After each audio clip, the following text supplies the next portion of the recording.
una protección de la ley ante esta situación. De hecho, su declaración preparatoria todavía dice, es que la situación es muy grave, todavía antier acaba de subir más fotografías. O sea, la señora seguía ahí, tenía muchas, ¿sí?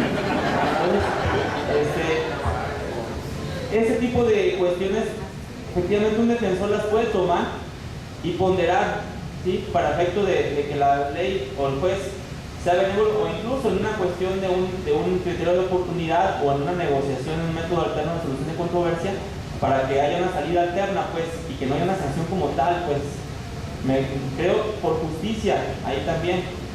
Bueno, ese tipo de situaciones ocurren y nos puede tocar desde ambas perspectivas. Si soy el abogado de la víctima y me dice la señora a la que intentamos secuestrar o secuestraron, con todo, dales con todo, yo quiero hundir al italiano, ¿sí? Y si me toca hacer parte del defensor, de la defensa del italiano, pues tengo otras herramientas. La argumentación jurídica nos sirve para todo esto, pues. Nos brinda herramientas, nos brinda un bagaje para poder soportar y para poder crear argumentos verosímiles. No llegar a una audiencia a decir locuras, ¿sí? Sino cuestiones no descabelladas, verosímiles, y con situaciones verosímiles persuadir al juez. Vamos a continuar. ¿Alguna duda? Nos pueden interrumpir, lo saben, Bien, estas son las reglas básicas del discurso.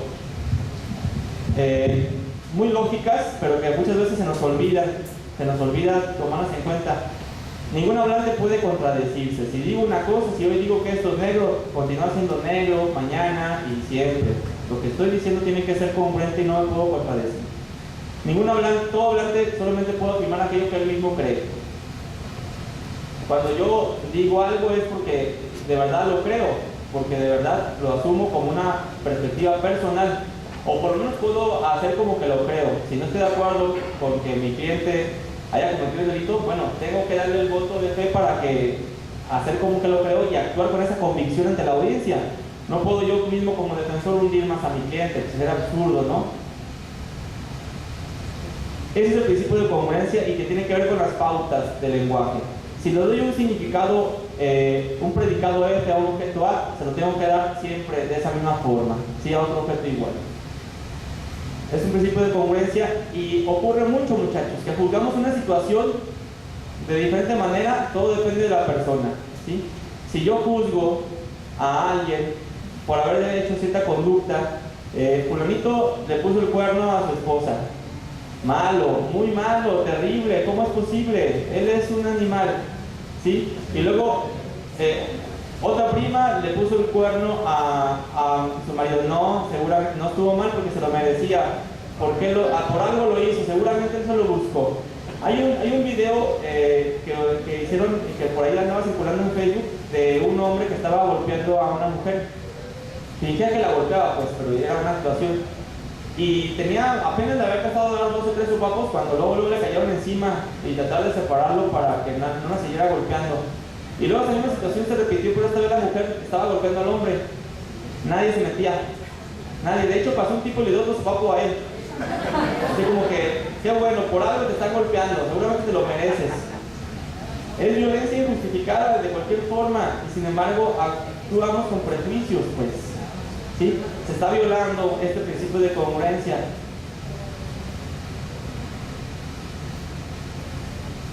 Bien. ¿Me pueden ayudar alguien a leerlo, por favor, compañero? ¿Aquí? 4.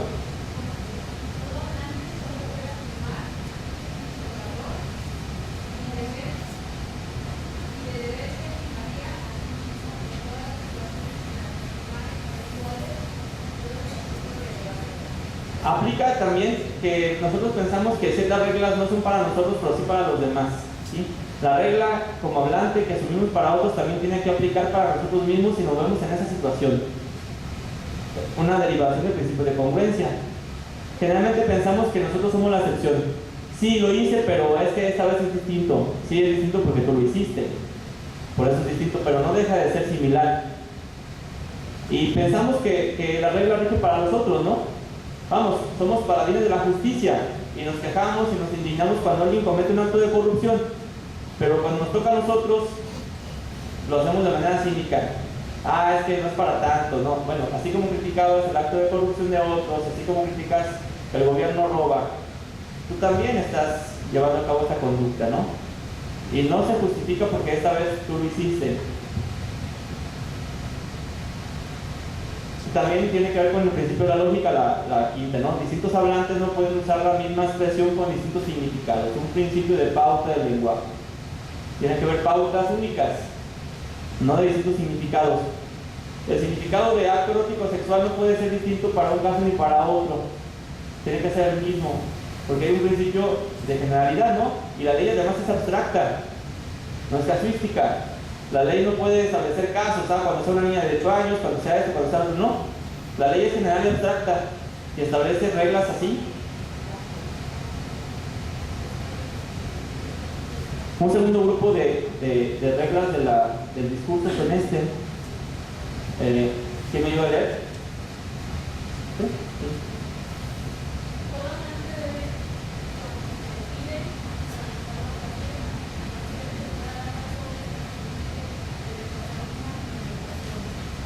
Bien, y es lo importante de este principio. Si al final de cuentas alguien sostiene una afirmación, una proposición fáctica, tiene que dar razones para poder soportar esta afirmación fáctica, esta proposición fáctica. Solamente puede evitar dar razones de su proposición fáctica si da razones por las cuales no puede hacerlo. ¿Me explico? Pero al final de cuentas no se salva de argumentar. Toda afirmación tiene que estar sustentada con una argumentación. No existe en la argumentación jurídica de ¿por qué esto? Porque sí. La respuesta de porque sí no existe. Y eso es un problema grave, porque entonces nos mete en el aprieto de tener que dar explicaciones de nuestros actos, de nuestras decisiones o de nuestros pensamientos. Y díganme, ¿a quién le gusta dar explicaciones de lo que hacemos? A nadie le gusta estar explicando a otros la causa por la cual opina o dice tal cosa. Pero en la argumentación jurídica, en la argumentación en general se tiene que hacer, tengo que dar razones convincentes y suficientes, razonables, para sustentar mi decisión. Y eso, compañeros, es lo más complejo.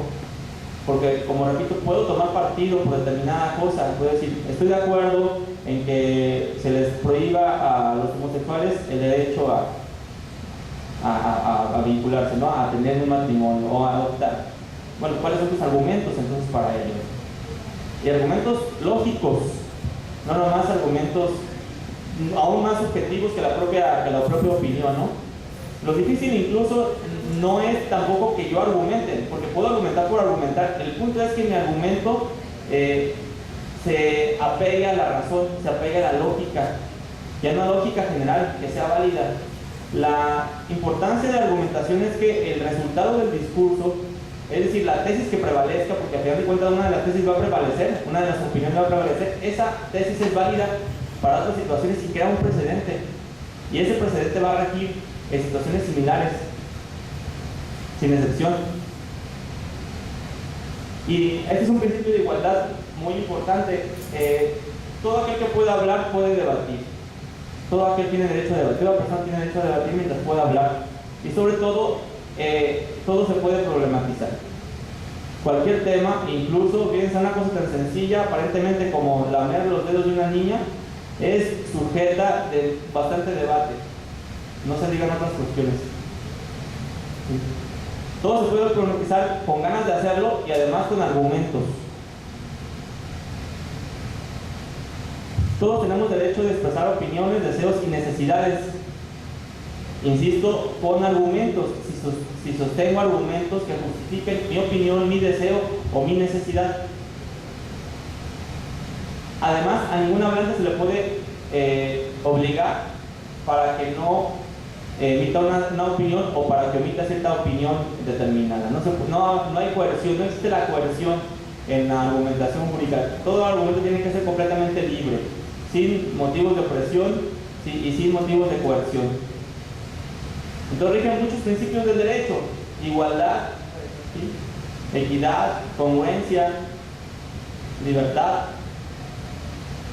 Y el tercer grupo, ¿se llama yo? quien pretende tratar a una persona A de manera distinta que a una persona B está obligado a fundamentarlo. Dos. Quien ataca una proposición o una norma que no es objeto de la discusión debe dar una razón para ello.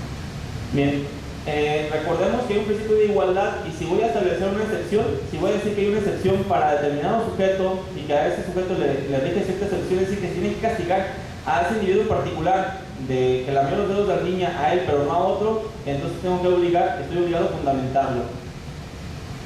Les decía yo que el pensar que sanciono a ese sujeto también sería lo mismo que sancionara a otro sujeto adulto que le lame los pies a otro sujeto de su misma edad, pero cuando él no se puede resistir, a una persona que tampoco puede resistir como estando dormida o borracha.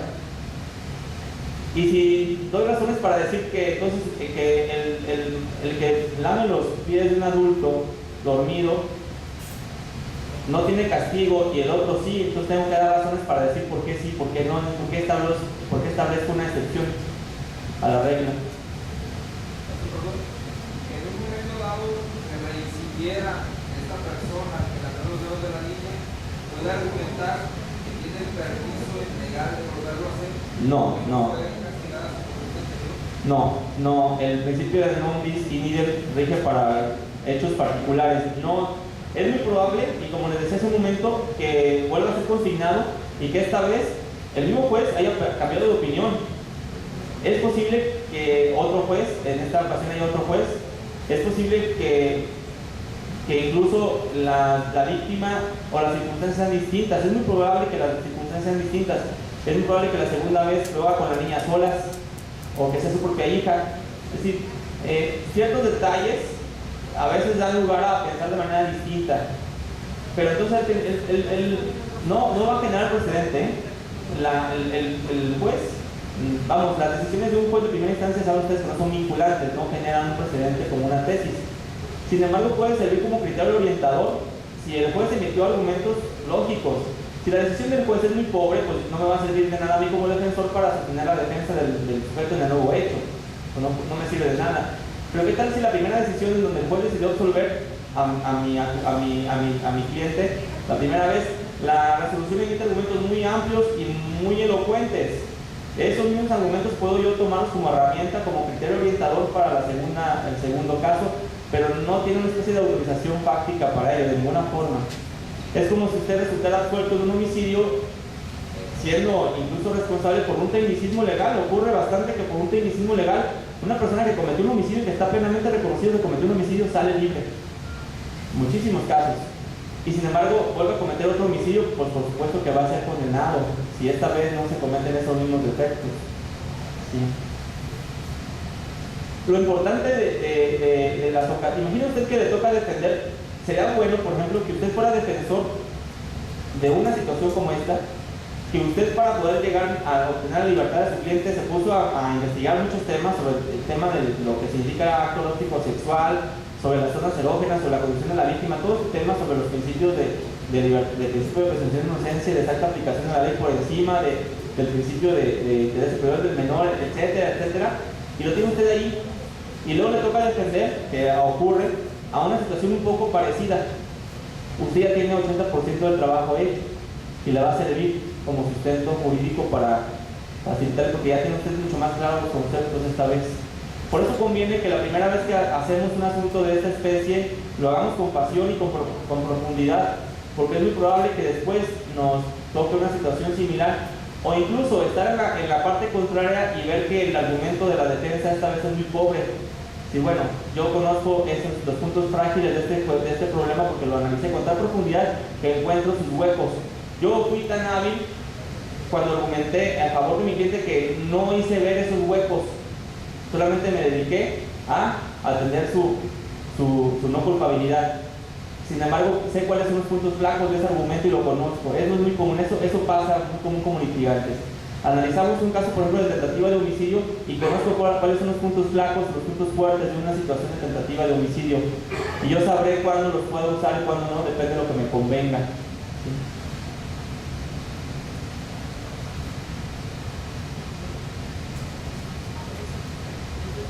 Bien, Una vez que yo presento un argumento, ya no tengo más que decir. Un signo de debilidad y de duda, además, es que yo repita muchas veces lo mismo.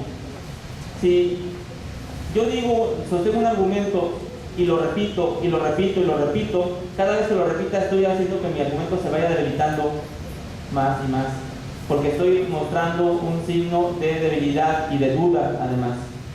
Mi argumento fuerte lo digo solamente una vez. Después lo desglosaré y explicaré, pero una sola vez es suficiente. Solamente una vez disparo a la cabeza. No necesito disparar una segunda ni tercera vez para lograr mi cometido si di un buen disparo y a la cabeza, ¿no? Entonces, una vez que he completado mi argumento, no tengo que extenderme más a menos que alguien me lo refute. Si alguien me refuta mi argumento, entonces puedo dar yo más argumentos. Pero mientras mi argumento prevalezca, no tengo por qué extenderme más, a menos, repito, que alguien me lo refute. ¿Sí?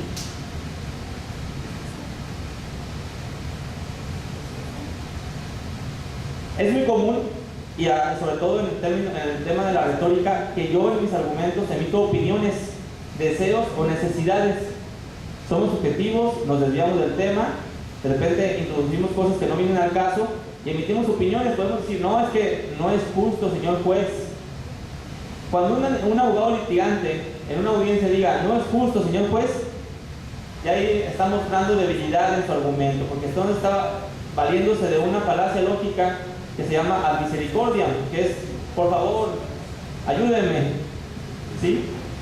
En realidad no tengo por qué en una audiencia decirle al juez que algo sea justo o no justo con esos términos, pues, sino que tengo que hacerlo desde un punto de vista objetivo, ¿sí?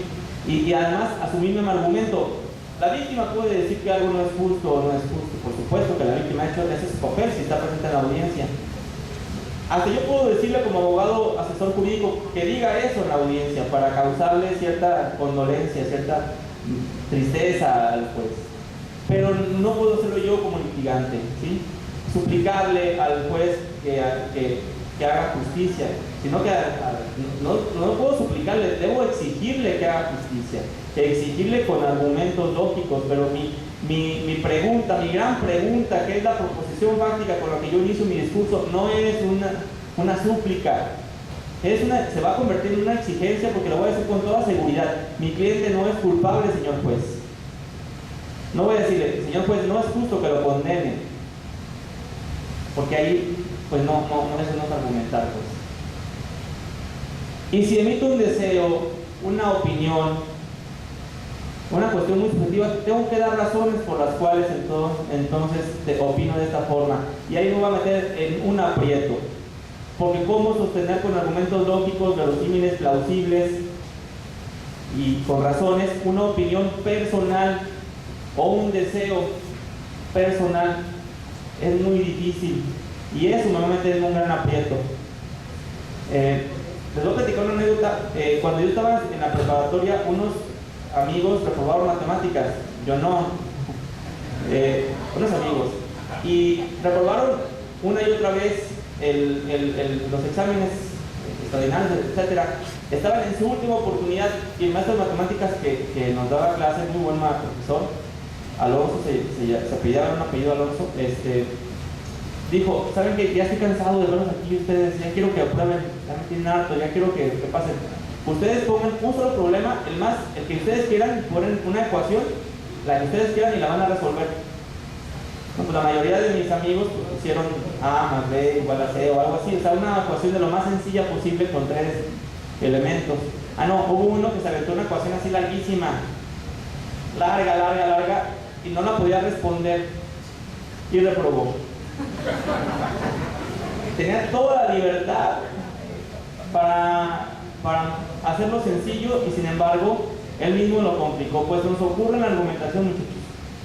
Podemos sostener argumentos limpios, nítidos, pero nos complicamos la vida. Tenemos la plena libertad para hacer un argumento sencillo o muy complejo. Nos metamos en laberintos sin solución, emitiendo opiniones personales, deseos, aspiraciones personales y totalmente subjetivas. O podemos meternos en el tema de la argumentación haciéndolo sencillo, limpio y contundente, disparando una sola vez a la cabeza. Y eso, la mejor manera de hacerlo es emitiendo proposiciones fácticas. Siempre, una proposición fáctica no es una opinión. Una proposición fáctica es una proposición de hecho que es casi imposible de rebatir, que es casi imposible de que sea destruida, a menos que el otro sea muy hábil. Y de esa manera, y le repito, siempre hay proposiciones fácticas que me convienen y proposiciones fácticas que no me convienen. Pero yo tengo una lámpara en mi mano, en un cuarto nublado, a oscuras, en el que solamente voy a iluminar aquellas partes que me conviene iluminar. ¿Sí? Eso es argumentar.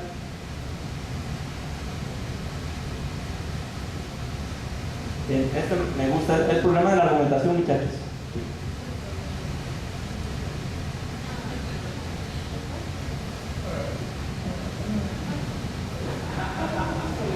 Lógico, ¿no? ¿Sí? Muy lógico. Es la gran pregunta, además, que quieres hacer conmigo, y él tiene argumentos para decir que no puede. ¿Sí?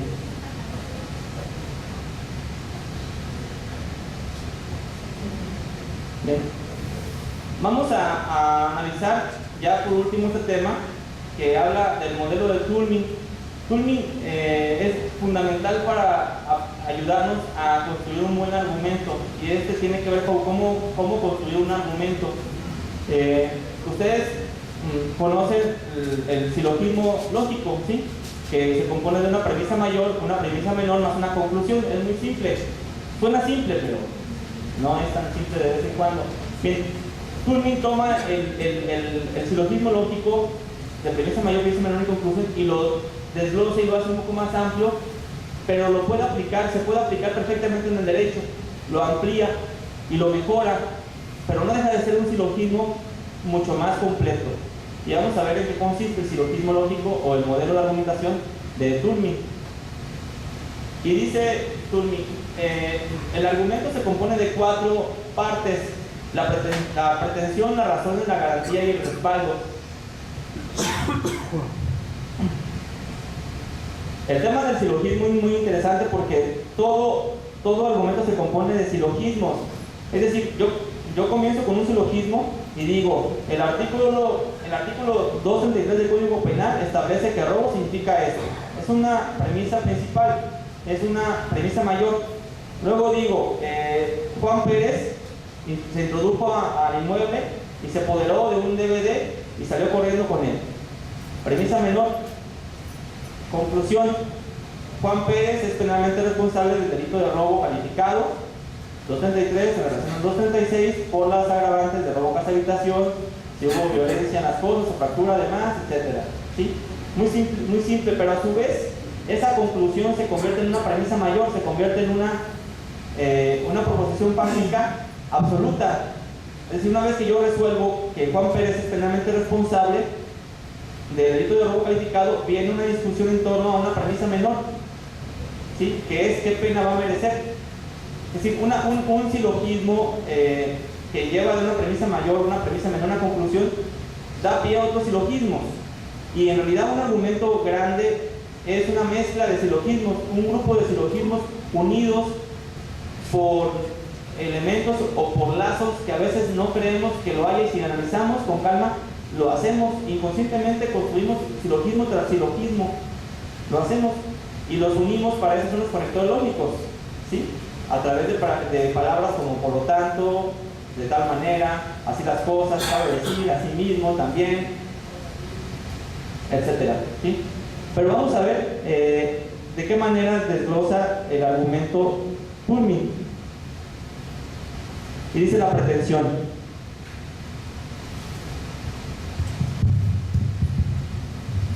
¿Recuerdan cuando les hablé de que Turing, de que se recomendaba que comenzáramos el argumento con una proposición contundente? Eso es lo que es la pretensión. En realidad, Turing ve el argumento como una especie de círculo, en donde el punto de partida y el punto final son exactamente iguales. Yo comienzo diciendo, Pepe el Toro es inocente, señor juez, y voy a terminar diciendo, por lo tanto, de acuerdo a los planteamientos que le acabo de sostener, Pepe el Toro es inocente. Mi conclusión final y mi pretensión inicial tienen que ser exactamente iguales y cierro un círculo. Lo que es importante e interesante es de qué se compone ese camino que yo voy a seguir para demostrar que mi pretensión final, mi pretensión inicial efectivamente es similar a mi conclusión o a mi pretensión final. ¿Sí? Muchos de ustedes pueden ir a cursos quizás de argumentación, que son lo menos, pero sobre todo en oratoria, en donde les proponen o les aconsejan que al iniciar un discurso en una audiencia de juicio, inicien con una frase linda, ¿sí? Rimbombante o triste. La justicia, o un hombre hecho pedazos, o una cosa así. O sea, imaginen ustedes una frase triste o indignante en torno al tema de la niña que fue la vida de los dedos, ¿no? Y muchos abogados proponen que se inicie el discurso con una frase así, una frase llegadora. Pues no es necesario, ¿sí? Los abogados no somos actores. Si alguien tiene ganas de ser actor, adelante, qué bueno que lo haga en la audiencia, pero los abogados no tenemos que aspirar a ser actores, no tenemos que aspirar a causar que salga lágrima a alguien en la audiencia. No, de manera objetiva y contundente sostenemos una verdad y ya. No me preocupa, me preocupa persuadir objetivamente al auditorio particular, pero no me preocupa seducirlos, ni que se levanten y me aplaudan de pie. Esa no es la idea, no estamos en un meeting. Entonces, mi pretensión inicial es una proposición fáctica contundente que guíe y que anticipe de qué voy a hablar, que explique en esa frase perfectamente cuál es mi propósito, cuál es mi finalidad.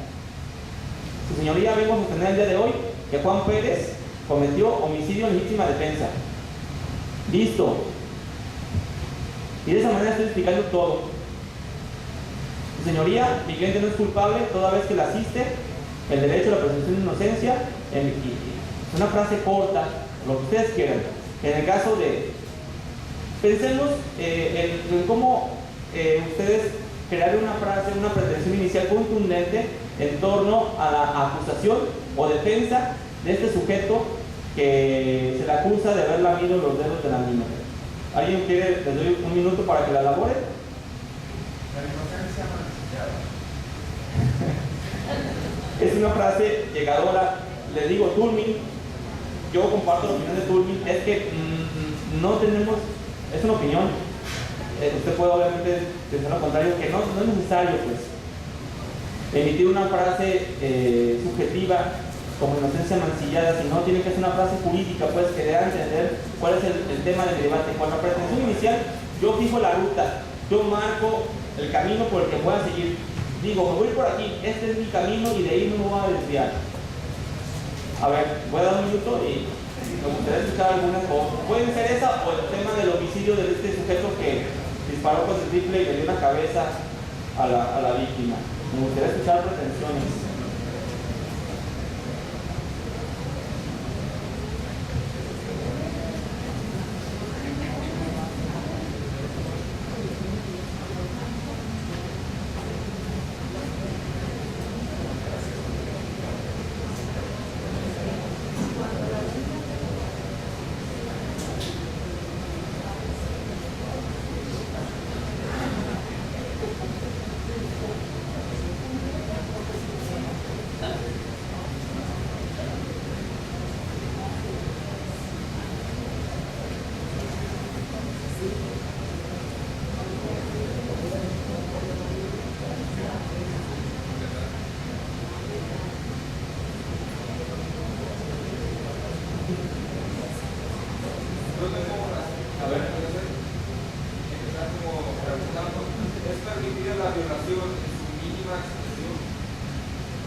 ¿Y qué va a suceder usted ahí? ¿Cuál es su estrategia? ¿Usted es defensor o acusado? Defensor. Sería el sentido de que puede existir una violación que es permitido realizar una violación. Una mínima expresión, dado que no tiene mayor trascendencia social o no tuvo efecto demostrado por la menor, que los estudios fueron demostrado un daño más Frase contundente, contundente. Este texto nos antecede contundente. Un martillazo en la cabeza del juez. Eso es una posición inicial. Un martillazo en la cabeza. Así como, órale, desde cuándo vamos a tener esto. A ver, y como causal interés, a ver, ¿cómo le hace? ¿Escucho alguna? ¿Hechos? ¿Anímense? ¿Ya? ¿No? ¿Está bien? ¿Iniciado? Yo intento hijo. Ah, bonito. Una frase podría ser, mi cliente no cometió un acto erótico sexual. Mi cliente, la conducta que se le imputa a mi cliente no es un acto erótico sexual. ¿Sí? ¿Puedo yo decir que mi cliente en realidad no le lamió los pies? Puedo decirlo, todo es debatible, pero me estoy asumiendo una gran responsabilidad. Las niñas nos confunden, no ocurrió, las niñas fueron reaccionadas, es otro tema, pero es más fácil como defensor asumir que sí, efectivamente mi cliente lo hizo, pero no significa un acto de tipo erótico sexual. Mi cliente, la conducta de mi cliente no consiste en un acto erótico sexual. ¿Ya? ¿Sí? ¿Alguna otra?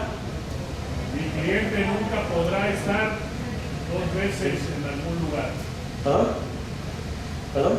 Mi cliente no podrá estar en 2 lugares Ajá. distintos a la misma hora. O sea que no era su cliente está al otro lado. Sí. Es difícil, ¿eh? O sea, el tema de debatir en torno a sostener como argumento defensivo que su cliente en realidad no estuvo ahí, sino que estaba en otro lugar, es complejo. Sí, no es tan sencillo, pero sí, es muy buena la frase. Mi cliente no tiene el poder de la ubicuidad. ¿Sí? No es el diablo ni Dios para que pueda estar 2 veces en el mismo lugar. Muy buena, una frase contundente y ya. Y de ahí voy a empezar a sostener que en realidad mi cliente se encontraba en otro lugar y que no estuvo aquí. Les digo, es difícil. Recuerden que poder sostener un argumento me lleva a la obligación absoluta de tener que sustentar con razones mi dicho, con razones. Bueno, la proposición, la pretensión inicial, digamos. Sí. Ya lo está con el sistema de ajustes orales que ya tenemos. Sí. La modalidad o toda la modulación que vamos a tener en el argumento. Me han explicado muchos videos de Colombia o aquí en México. Historias nos vemos un poco, o va a ser así, muy planos o cuadrados al momento de la defensa, entre el fiscal argumenta, todavía es orando, pero parece que lo estamos pidiendo. Sí. No modulamos, todo es claro. Es así va a ser. Tiene que ser No así. debería ser así. Se va a modular, actuar un poco, como dice usted. No debería ser así y somos torpes porque lo estamos haciendo por primera vez. Siempre que hacemos algo por primera vez somos torpes y cuidamos todos los detalles, queremos ser exhaustivos. Ese es otro problema cuando somos inexpertos. Es como cuando comenzamos a conducir un carro. Usted sube el carro y revisa la palanca, casi le revisa el aire de cada llanta, ¿sí? Revisa los espejos, revisa el retrovisor, revisa la gasolina, revisa los pedales, revisa todo. Y luego le gusta la posición del asiento y lo recorre. Y eso es al principio. Ya cuando usted sabe manejar, le aprieta el botón, se sube y ni se fija de nada, no se fija si tiene la llanta, no se fija si tiene gasolina, nomás lo agarra y se va. Así lo hacemos en automático. ¿Por qué? Porque ya tenemos experiencia y nos confiamos. También es malo. Pero el tema es que cuando hacemos las cosas por primera vez, le digo, tendemos a ser exhaustivos y torpes. Entonces, poco a poco se va a ir depurando, se va a ir estilizando. Se debe de ir estilizando la técnica de argumentación. Pero muchachos, la argumentación jurídica en el sistema penal acusatorio lo es todo. ¿Sí? Lo es todo. De eso depende la habilidad de ganar o perder un asunto. De eso depende la buena chamba de un juez, incluso, porque el juez la tiene más difícil que cualquiera, ¿eh? El juez tiene que emitir su decisión en audiencia y además en ese momento da razones por las cuales llega a esa decisión. Y les repito, la obligación de un juez no es persuadir, sino que da razones lógicas para sostener una verdad. Y sostener una verdad en argumentación jurídica es decir, argumentar de tal manera que mi argumento llegue a una verdad es muy, muy difícil. Yo puedo sostener y construir un argumento para llegar nomás a una duda, como defensor está fabuloso, de hecho es mi chamba. No tengo que llevar una verdad, no tengo que introducir una duda razonable sí, pero una duda, no deja de ser una duda. Sin embargo, el ministro público y el juez sí tienen que sostener verdades. Y eso es lo complejo. Entonces, si alguien tiene obligación para argumentar correctamente y para aprender a argumentar correctamente es el ministro público y los jueces en las audiencias.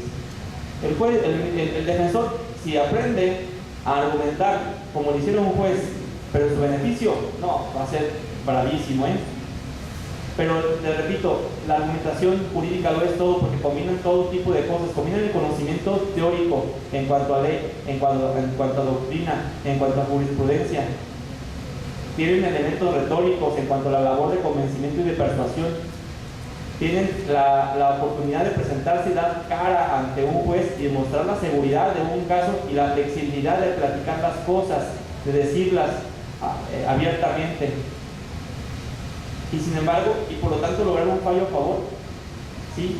Entonces, digo, quien es bueno argumentando, no nomás hablando, que hay muchos muy buenos para hablar, pero quien es bueno argumentando y combina todos los conocimientos teóricos, el bagaje teórico, ley, jurisprudencia, doctrina, buenas tesis de jurisprudencia, análisis a fondo de las situaciones jurídicas, y la combina con la habilidad para presentarlas verbalmente y con convicción y fortaleza razonable ante un juez, ya la tiene hecha.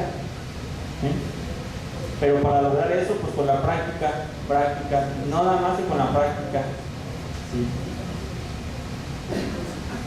Ese es un ejemplo de una proposición inicial, un poco larga, ahora se me ocurre, pero yo la hice. ¿Sí? Acusadora, por supuesto. Tendría que sostener por qué, primero, son frágiles las pretensiones de la defensa, porque estoy diciendo que son frágiles. Estoy asumiendo la obligación, dar una pretensión es asumir una serie de obligaciones. Estoy asumiendo la obligación de demostrar por qué las pretensiones de la defensa son frágiles. Y además, por qué, contrario a ello, a la fragilidad del argumento de la defensa, por qué entonces el sujeto imputado o acusado es penalmente responsable de secuestro y por qué es agravado además. ¿De qué manera serán los agravantes? Entonces, como el asunto como el examen de mi amigo de la preparatoria, del examen de matemáticas, tengo la libertad de complicarme la vida o de hacerme la más sencilla. Puedo crear una serie de expectativas enormes, como por ejemplo el sostener que mi cliente estaba en otro lugar. Eso es un reto enorme. Si tengo elementos, adelante, pero estoy asumiendo, estoy creando de manera gratuita un problema que yo mismo debo de resolver. Luego, después de la pretensión, siguen las razones. Primero planteo el problema, que es la idea central, que es la proposición inicial. Luego tengo que explicar las razones. Las razones es el grueso del argumento. En las razones tengo que combinar los hechos, ¿sí? Tengo que establecer por qué es que ese hecho, por qué esa pretensión inicial es verdadera, por qué esa pretensión inicial debe ser válida, y son las razones.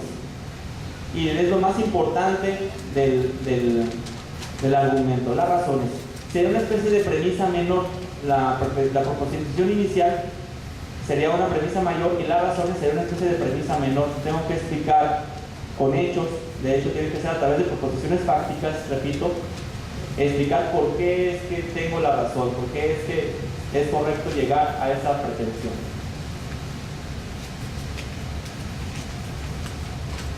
Las razones dadas no son teorías generales o simples conceptos, sino que son hechos, por eso se llaman proposiciones fácticas, muchachos, porque al final de cuentas se trata de aterrizar la idea. Yo sostengo la premisa inicial, Pepe el Toro es inocente, y en las razones tengo que aterrizar y explicar por qué efectivamente Pepe el Toro debe ser considerado no culpable, y empezar a exponer y a señalar qué hechos sustentan mi pretensión inicial, ¿sí?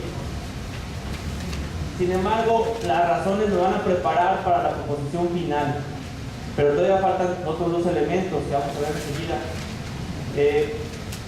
Luego está el tema de la garantía. La garantía es una cuestión compleja que muchos autores incluso han confundido, pero lo hice de la manera más sencilla posible para explicar en qué consiste la garantía en las razones. Ahorita la vamos a ver. ¿Hasta aquí alguna duda, muchachos? ¿No? ¿Todo bien? La garantía se coloca precisamente entre las razones y la pretensión final o conclusión. ¿Sí? Está en medio, está después de las razones y antes de la proposición final. ¿Y qué consiste la garantía? La garantía puede provenir de una regla de la experiencia, de una norma o un principio del derecho, una tesis o una jurisprudencia. Por ejemplo, imaginen ustedes que tienen el caso de este sujeto del que la mía comienzo con una proposición inicial, que es mi bandera de entrada.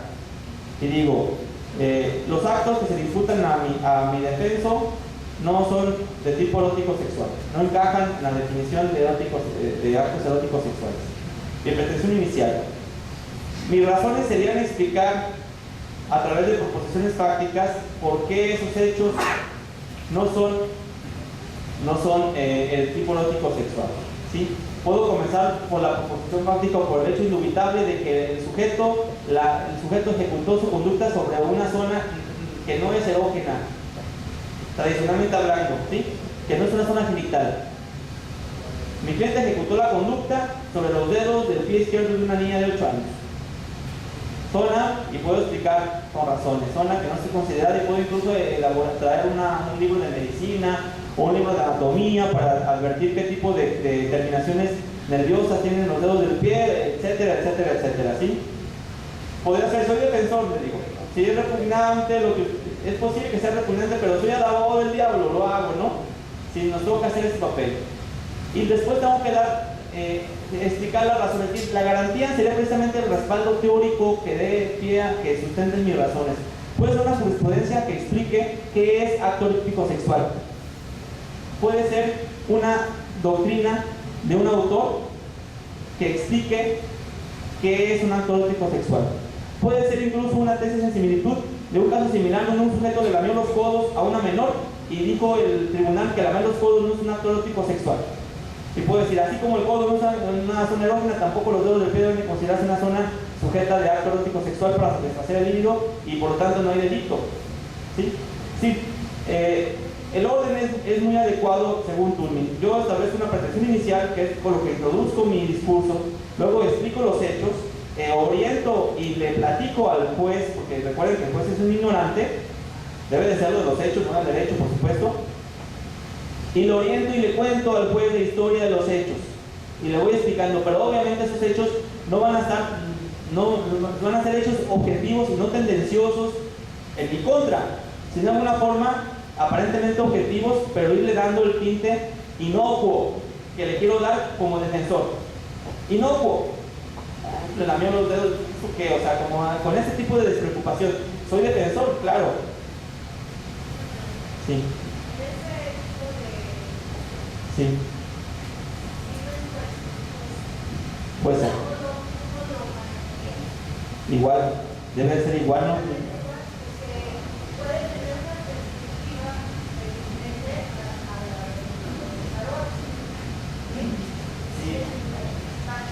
Sí, podría considerarse, pero yo tengo que actuar igual. Yo como defensor, no sé si ustedes qué opinan, pero tengo que hacerlo de la misma forma. Para mí no debería importar si es mujer, hombre, o la señora tiene niñas pequeñas.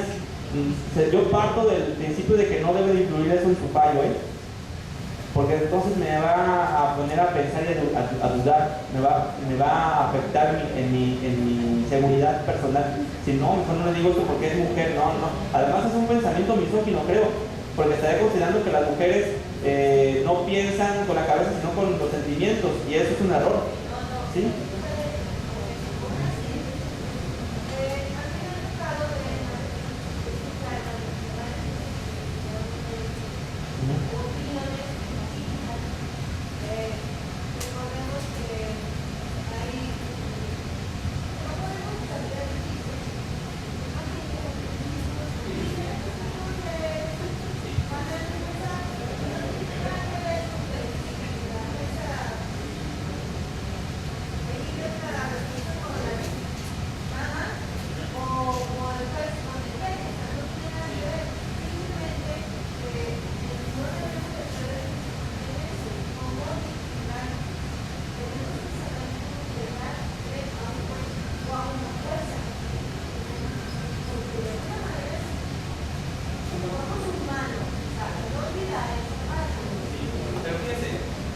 al tema, si yo considerara que la decisión de la jueza va a ser en mi contra porque es mujer y se habla de una niña menor, eso me daría pie para hacer mi argumento todavía más convincente y eso va a abonar mi beneficio. O sea, al final de cuentas no le pierdo.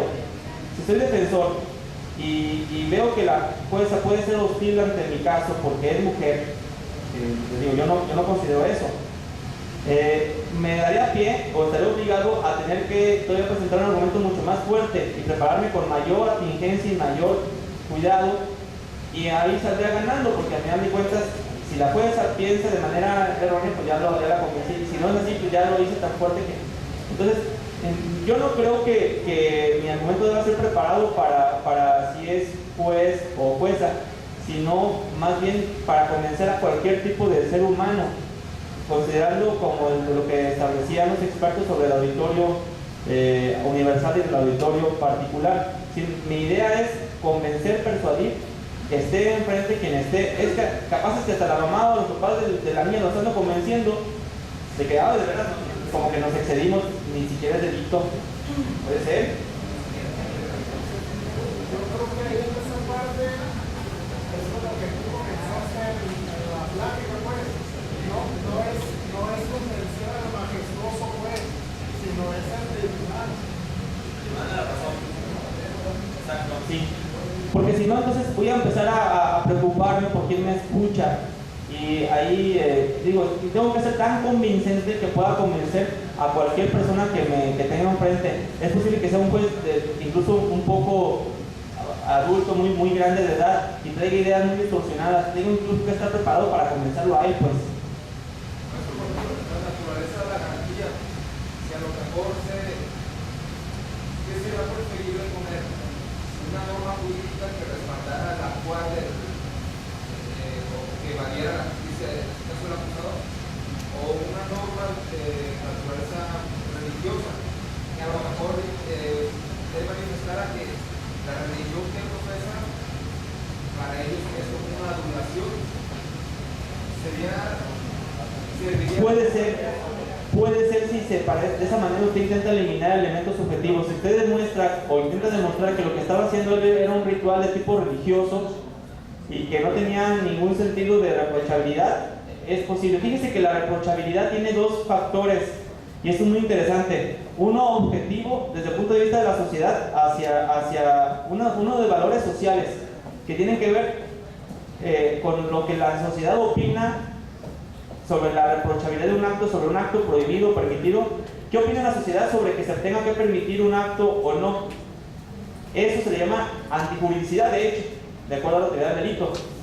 Y otro está el tema de lo que el sujeto, qué significa la conducta para el individuo en su foro interno, y eso es la reprochabilidad, ¿sí?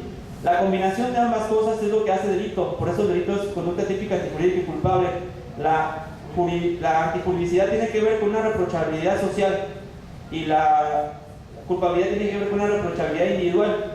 Es posible que socialmente sea reprobable, que diga, no podemos permitir que un sujeto ande lamiendo los dedos a una niña. Culpable, o sea, desde el punto de vista de la antijuridicidad, la conducta es delictiva.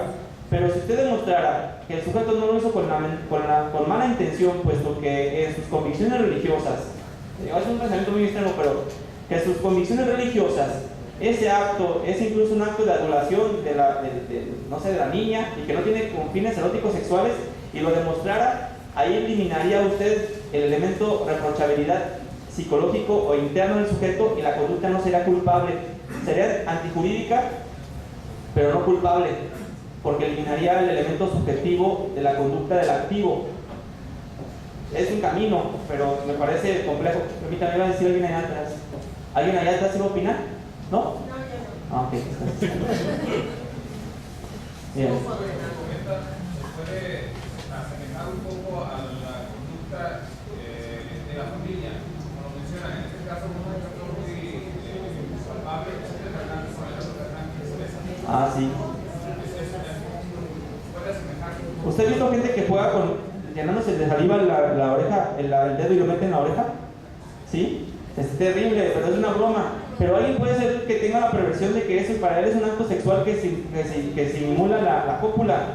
Sí, un sujeto se humedece el dedo, el que ustedes quieran, y lo introduce varias veces en la oreja de la víctima con fines eróticos sexuales, y hay que pensar si ese es un acto de carácter erótico sexual. Híjole, les digo, es muy complejo, pues. Su ejemplo también es muy bueno, o sea, Vicente Fernández y su hijo se besan en la boca. Y bueno, para cierta perspectiva puede ser algo reprobable, pero para ellos es algo muy común, ¿sí? Sí.